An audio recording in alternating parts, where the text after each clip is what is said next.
De quoi je me mêle sur rmc.fr et 01net TV. François Sorel.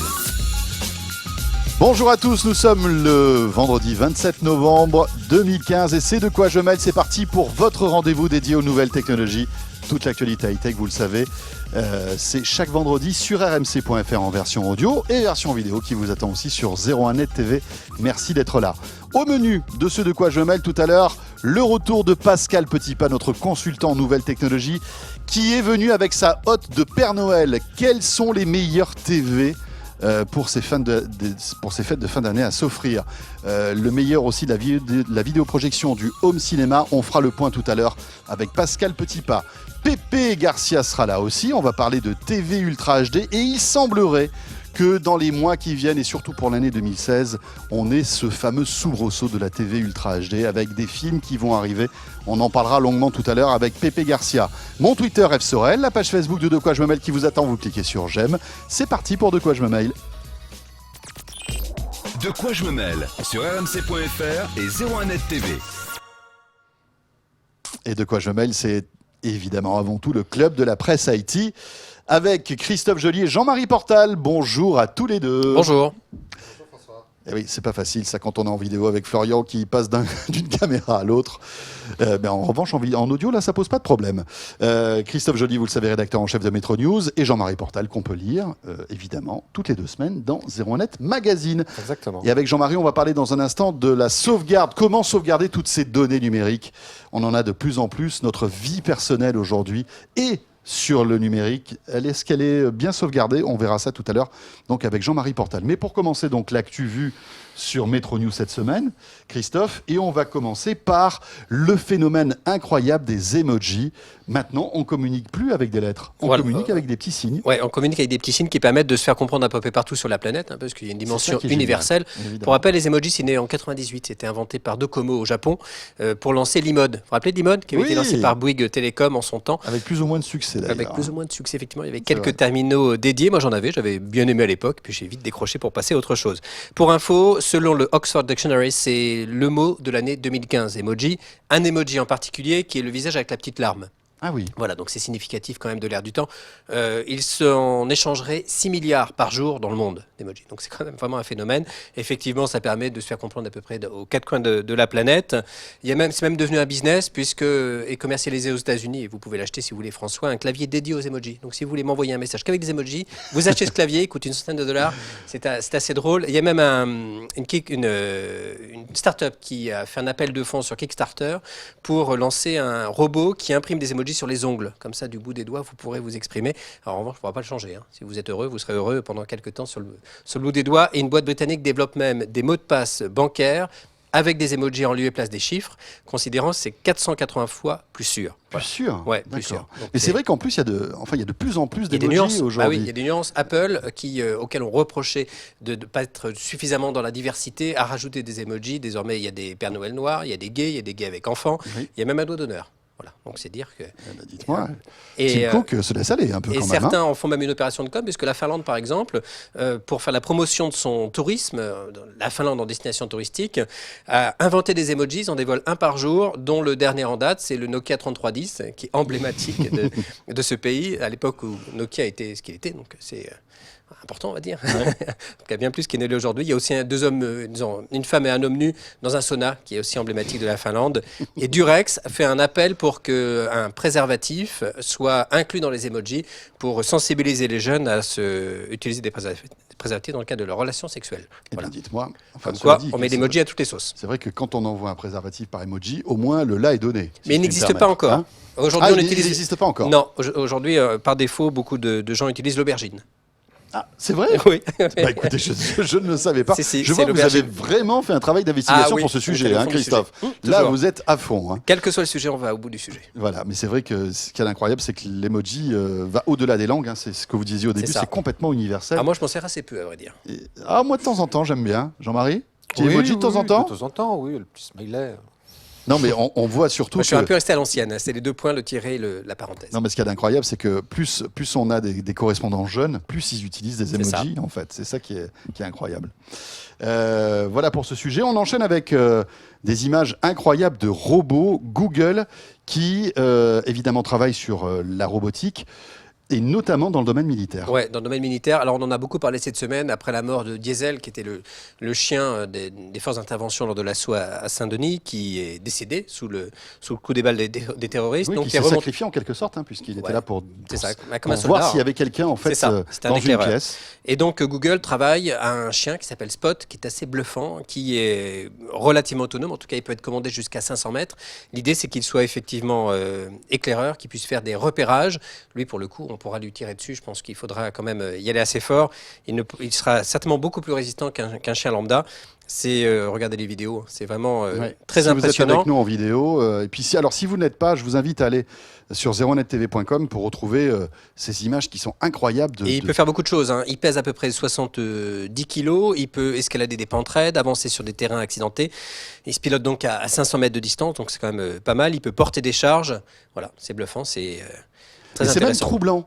Enfin, moi, je trouve que ce genre d'image, c'est complètement troublant parce que ça va au-delà du robot. On a l'impression que c'est un animal. Il marche comme un animal. Il y a une fluidité dans le mouvement qui est assez impressionnante. C'est fou, c'est fou. Et donc, demain, les futurs diesels, ce sera ça. Hein. Ce sera ça. Ça, c'est. Reste à en c'est connaître le certain. coût et le développement. Et voilà, c'est ça. Mais bon, on va dire que petit à petit. Mais c'est intéressant, je trouve que Google développe ce genre de choses. Oui. Bon, on va maintenant s'intéresser à quelque chose de plus fun puisqu'on passe à une montre Disney. Oui. Donc là, oui, c'est vrai, c'est plus calme. quand même. Disney, mais pas Mickey. En fait, c'est une montre qui sort des laboratoires de Disney. On parle de Disney pour ses parcs d'attraction, pour ses dessins animés évidemment. Ce qu'on sait moins, c'est qu'ils ont un laboratoire intégré qui développe énormément de choses en matière de nouvelles techno, notamment Oui, pour c'est les vrai attractions. qu'ils ne communiquent pas beaucoup là-dessus. Bah, c'est peu, non. Mais Alors, c'est très dommage. ponctuellement, ils l'ont fait sur cette montre. L'idée de cette montre, c'est quand vous touchez quelque chose, de vous indiquer sur l'écran et à haute voix ce que c'est comme objet. Donc là, si je touche le micro, ça va me dire micro. Vous dites, ça ne sert pas à grand-chose, c'est juste un gadget. Ben, nous, on a trouvé quelques utilités, notamment dans l'hypothèse où vous brossez les dents, ça peut lancer automatiquement un chronomètre. Par exemple, Ah oui. pour les personnes non-voyantes ou malvoyantes, ça peut leur dire l'objet qu'ils ont entre les mains. Et en fait, ça répond via les ondes électromagnétiques émises par les objets, en fonction des matériaux. La montre est en capacité d'identifier ce que vous êtes en train de toucher. C'est Donc, incroyable ça. vous, François, quand vous rentrez au bureau, par exemple, vous ouvrez la porte de votre bureau, en détectant la poignée, vous pourrez savoir combien de messages vous avez en attente. Ah oui. Ou si votre café est prêt, par D'accord. exemple, par votre assistante. Voilà, donc c'est assez intéressant, c'est à suivre. Ce n'est qu'un prototype pour le moment. Mon assistante. Oui, non, je n'ai pas d'assistante. Mes assistantes. Ah, vos assistantes, pardon. Vous savez qu'on en a une batterie quand même, ici. Oui, non, vous avez des batteries, ça c'est sûr. Très bien. Mais cette montre, on ne sait pas du tout. Non, c'est juste voilà, un labo, voilà, c'est intéressant. C'est un concept pour l'instant. C'est on va un dire. concept. Voilà. Et Disney en a fait un peu de com cette semaine. On va parler de Facebook aussi, avec pas mal d'actualités concernant Facebook. Hein, Ouais, pas Christophe. mal d'actualités, pas mal d'études. Il faut savoir que Facebook vous stresse. Vous, François, vous êtes beaucoup sur Facebook et pour travailler à titre perso, Jean-Marie également. Moi, je le suis un peu aussi. Une étude a été faite au Danemark en demandant à un nombre de personnes, à 1095 utilisateurs précisément, de se couper de Facebook. Ils ont un groupe à continuer ses habitudes sur Facebook, un autre.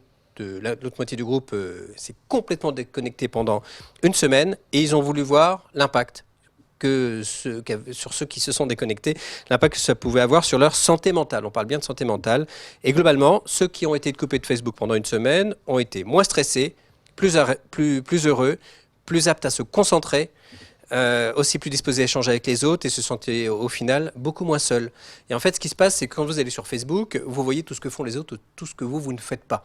Et notamment ceux qui partent à l'autre bout du monde, qui vous envoient des photos de vacances sous le soleil, sauf qui s'offrent une nouvelle voiture, par exemple. Voilà. Et en creux, bah, on se compare en permanence à ce que font ou ne font pas les autres, et ça nous rendrait malheureux. Donc il faut se déconnecter un peu de Facebook. Moi, je me sens pas spécialement malheureux d'être sur Facebook, mais bon. Oui, mais bon, en plus, on sait que Facebook, c'est pas la vraie vie, quoi. On poste sur Facebook des trucs qu'on fait qui sont exceptionnels. Et moi, à voir ce que certains postent sur Facebook. Ah, tiens, j'ai eu un PV, ou alors, ah, tiens. Il y en a qui le font. Ouais. Ah, moi, j'ai pas fait le lit aujourd'hui. Bah, voilà, on met des trucs un peu qui nous mettent en avant et qui sont flatteurs. Souvent, en tout cas. Souvent. Parce que certains non, mais à chacun à faire ce qu'il veut avec Facebook. Autre petite news Facebook. Ouais, Christophe c'est comment faire pour gérer une rupture amoureuse.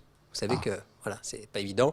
Donc, Parce que sur Facebook, on peut dire en couple, c'est compliqué, etc. voilà, et en fait, Facebook va tester une nouvelle fonctionnalité, entre guillemets, aux États-Unis, pas encore en France, qui consistera, si vous mettez que vous êtes passé du statut de en couple ou c'est compliqué à célibataire, ça va vous proposer de couper tout ce qui remonte de votre ancienne compagne ou compagnon. Voilà, ça va éviter de vous exposer Ah oui. à toutes ces photos, à toutes ces posts Voilà. et tout, parce Et que une ça, certaine nostalgie, pas Voilà. forcément positive. pas forcément positif, parce que ça relance la difficulté à rompre ou avoir rompu quand c'est pas votre choix. Oh, on était tellement Avec cette bien sur personne. cette plage. Et donc, on a interrogé Michael Stora, qui est spécialiste du sujet, qui nous recommande de garder les photos néanmoins, parce que c'est pas un deuil dont on parle, mais effectivement de couper, de prendre un peu de Oui, distance ou les par rapport à regarder un ça. petit peu plus tard. Voilà. Voilà. Quitte à se revoir après dans la vraie vie plutôt que via les réseaux sociaux. Voilà. Et d'éviter d'espionner, en fait, de regarder ce que devient la personne, voir si elle est à nouveau en couple. Voilà. Ce Ah que là font là. les uns les autres. Facebook qui est Facebook dans notre véritablement, vie. Voilà, Facebook dans notre vie et dans la vie de plus d'1 milliard d'individus sur Terre, puisque Ouais, c'est rappelons-le, très conséquent. voilà, Facebook a Et dépassé je vous allègrement le milliard d'abonnés. Je crois qu'ils sont 1,2 milliard en 1 fait. milliard. Plus que ça, même. 1,5 milliard 1,5 milliard d'utilisateurs voilà. actifs. Donc tout va bien. Et abonnez-vous bien. sur la page Facebook de Metro News, parce qu'on passera le cap du million de fans. Allez. C'est tellement bien Aidez-nous. dit. Bon, on C'est en tellement profite bien. aussi pour la page Facebook de promo. De quoi je me mail. Ah bah, forcément. Ben voilà, comme ça, Nous c'est sommes fait. amis, nous sommes cousins. Nous sommes liés. Jean-Marie, Oui. un petit Facebook. Un petit Facebook. Un petit Facebook aussi, forcément. Bon, merci beaucoup Christophe. Merci à vous. Metro News, vous pouvez retrouver toutes ces infos. .fr et sur évidemment. Facebook, donc on Voilà, l'a dit. .fr et sur Facebook, mais aussi sur les applis mobiles, Tablettes. etc. Et tablettes. Jean-Marie, il est François. là, le 01net mag de cette semaine. Et on va parler de la sauvegarde. La sauvegarde qu'il ne faut pas prendre à la légère, parce qu'on ne se rend pas compte qu'aujourd'hui, la plupart de toute notre vie numérique, on la stocke quelque part, alors soit sur la mémoire interne d'un appareil, soit dans le cloud, si on a eu ce réflexe. Mais oui.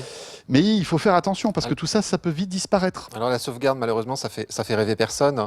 Je suis désolé, je ne vends pas du rêve. Ouais, mais on vend de la sécurité et des souvenirs. Voilà, et Cyril Vallant qui a rédigé cet article, lui est d'ailleurs parti de sa propre expérience lorsqu'il a voulu passer de Windows 7 à Windows 8.1.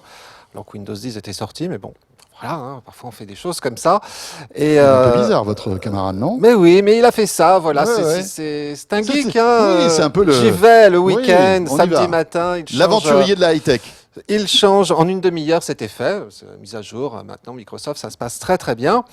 Sauf que sa femme lui a un peu tombé dessus quand il a commencé à s'apercevoir qu'il manquait des photos. Il y avait Aïe, des aïe, photos aïe, qui aïe, avaient aïe, aïe. malheureusement disparu. Et Lors de la mise à jour. Il a été sommé de les retrouver au plus vite. Et oui, Je ne vous raconterai pas le dénouement de l'histoire. je pense qu'il a dû passer un mauvais week-end. Ah, écoutez, il y a Il y a des des relations week-ends. compliquées sur Facebook. Il y a des week-ends comme ça, c'est devenu compliqué sur Facebook. C'est ça. Voilà. Donc la sauvegarde, pourquoi? Bah oui, parce qu'il y a un tas de données comme ça, personnelles, hein, des documents, des photos, des vidéos. On a de plus en plus de contenu numérique qu'on n'a pas forcément envie de perdre. Et personne n'est à l'abri d'une panne de disque dur ou d'une panne d'un espace de stockage, parce qu'il faut pas perdre de vue qu'un disque dur, bah, ça a une durée de vie, ça va pas vivre éternellement, que même les clés USB, la mémoire flash, il y a un nombre d'écritures, de cycles d'écriture dessus Oui. qui est limité, et donc au bout d'un moment, ça tombe en panne. Et si vous n'avez pas sauvegardé ça sur un autre support de stockage, eh ben, vous en êtes Patatras. patatras, c'est fini quoi. D'où l'intérêt d'utiliser des logiciels de sauvegarde. Et aujourd'hui, il existe, on va dire, 3 grandes catégories de solutions de sauvegarde. D'une part, la bonne vieille solution de sauvegarde qui consiste à installer un logiciel qui va vous installer ça qui va vous sauvegarder vos données sur un disque dur externe ou sur un Blu-ray, un CD, enfin ce que vous voulez. Des solutions de sauvegarde aujourd'hui dans le cloud, donc où on va sauvegarder dans le nuage toutes Oui. ces données. Et là, pour le coup, c'est encore plus sécurisé puisque c'est sur des serveurs qui eux-mêmes sont sauvegardés, donc démultiplient vos données un petit peu à droite Oui, à là, gauche. on peut dire qu'on Vous a les nos retrouvez. données qui sont en sécurité. Voilà. Et puis vous avez des solutions mixtes qui vous permettent de à la fois sauvegarder dans le cloud et puis aussi sauvegarder en local sur votre disque dur. Alors quoi sauvegarder? Il ne s'agit pas non plus de tout sauvegarder, puisqu'aujourd'hui finalement on Oui, sauvegarde. la photo de la chaise que vous allez mettre Voilà. en vente sur le bon coin, vous n'êtes pas obligé de la garder Vous n'êtes pas, vitam aeternam. vous n'êtes pas obligé de la garder ad vitam aeternam. En plus, vous sauvegardez parfois un petit peu sans le savoir, comme M. Jourdain faisait de la prose. Les photos, si ça se trouve, vous les stockez déjà sur le site de Google ou sur le site d'Apple, Oui, avec votre smartphone, avec votre hein. smartphone, votre synchro. Vos documents, peut-être que vous utilisez Google Drive, donc c'est pareil, vous avez une sauvegarde. Bref, déjà, faire un petit peu l'inventaire de tout ce qui n'est pas déjà sauvegardé automatiquement. Puis, pas la peine de sauvegarder non plus des fichiers système ou tout votre Windows, sauf à vouloir faire une réinstallation complète, ce que permettent certaines solutions. Mais voilà, donc sélectionnez déjà ce que vous voulez sauvegarder. Ensuite, choisissez votre mode de sauvegarde. Alors le cloud, c'est bien. Le seul petit souci du cloud, c'est qu'il faut avoir une très bonne connexion Internet. C'est bien si vous avez la fibre. En ADSL, vous êtes généralement limité en bande montante. Oui, en upload, comme on dit. Upload. Et c'est là où on se sert le plus. C'est pour stocker, pour envoyer des photos ou des documents sur le cloud. Voilà. Et donc là, on fait appel à la voix montante. Et en général, c'est cette voix qui est assez rétrécie, sauf si on a la fibre. Comme sauf vous si on a la fibre. Donc en ADSL, sauvegarder 10 gigas dans le cloud, ça peut vous prendre facilement une journée. À savoir. D'où l'intérêt des sauvegardes aussi locales, des bons vieux logiciels. Et nous en avons sélectionné 4. Alors, il y en a un qui était gratuit et qui était vraiment très bien, qui s'appelait Cobian Backup. Le problème, c'est que depuis 2012, il n'est plus maintenu. Donc, gratuit, mais attention, forcément, il risque de vite devenir obsolète. Alors sur les logiciels de sauvegarde, ce à quoi il faut faire attention, d'une part effectivement il y a le prix parce qu'ils ne sont pas tous gratuits. Nous on va du gratuit jusqu'au logiciel à 49,90. Ensuite ça va dépendre de votre système. Si vous avez un système sous Windows, si vous êtes sous macOS, il faut savoir que les logiciels de sauvegarde sous macOS sont tous payants. Il n'y en a pas de gratuits qui valent vraiment le détour. Puis ensuite chacun a ses défauts, ses qualités. Cobian était gratuit. Ensuite, il y en a certains qui sont plus ou moins faciles à essayer. Nous, celui qu'on a remarqué et qui est vraiment très bien, entre autres pour les débutants, c'est GoodSync, qui est donc à la fois un outil, on va dire, extrêmement puissant et puis qui offre toute une panoplie d'outils, dont des applis iOS et Android et qui est très facile à prendre en main quand on est un débutant. Ça, c'est pour sauvegarder sur un disque dur externe, sur un support de stockage externe. Après, si vous voulez une sécurité maximale, donc là c'est le cloud, on en parlait, et de la même façon il va falloir regarder le prix et aussi l'espace de stockage qu'on vous propose, puisque d'un service à un autre, vous allez de 20 gigas de stockage en ligne à 1 Tera, voire 10 Tera, voire illimité pour certains. Et celui qui tire son épingle du jeu selon nous, c'est le petit français Ubique qui vous garantit en plus de conserver toutes vos données sensibles en France. Elles ne vont pas partir sur des serveurs à l'étranger. Oui, ça peut être un argument de vente aussi, le fait de se dire que nos données sont stockées dans notre pays. Oui, et en plus, autre particularité, il supporte vraiment tous les systèmes d'exploitation. Donc ça, c'est extrêmement pratique. Oui, ça marche sur mobile, sur PC, Mac. Ça marche sur mobile, PC, Mac, enfin vraiment la totale. D'accord. Et puis si vous voulez ceinture et bretelles, la sauvegarde à la maison plus dans le nuage. Vous avez par exemple la solution d'Acronis. Alors pareil, il faut faire attention au prix. Oui, parce que là c'est vrai qu'après ça peut grimper très vite. Et de la même façon à l'espace de stockage qui vous est alloué dans le nuage. Et là, Acronis qui vous propose un espace illimité. Par contre, c'est sur abonnement, bien évidemment, comme toutes les solutions de cloud. Donc là, vous allez payer 88 € par an pour pouvoir tout sauvegarder à la fois chez vous et dans le nuage. Parfait, merci beaucoup Jean-Marie. Merci François. Sujet très complet qui vous attend dans 01net Magazine de cette semaine sur la sauvegarde à ne pas prendre à la légère, c'est clair. Merci beaucoup à tous les deux. De quoi je me mail revient dans un instant. Juste un mot pour vous dire que la semaine prochaine, il n'y aura pas de club de la presse IT. Quelle tristesse. Oui, exceptionnellement.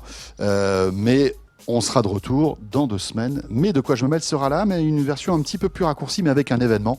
On aura l'occasion d'en reparler la semaine prochaine. Vous restez avec nous, Pépé dans 1 minute, et puis Pascal Petit-Pas suivra. À tout de suite. De quoi je me mêle sur rmc.fr et 01net TV.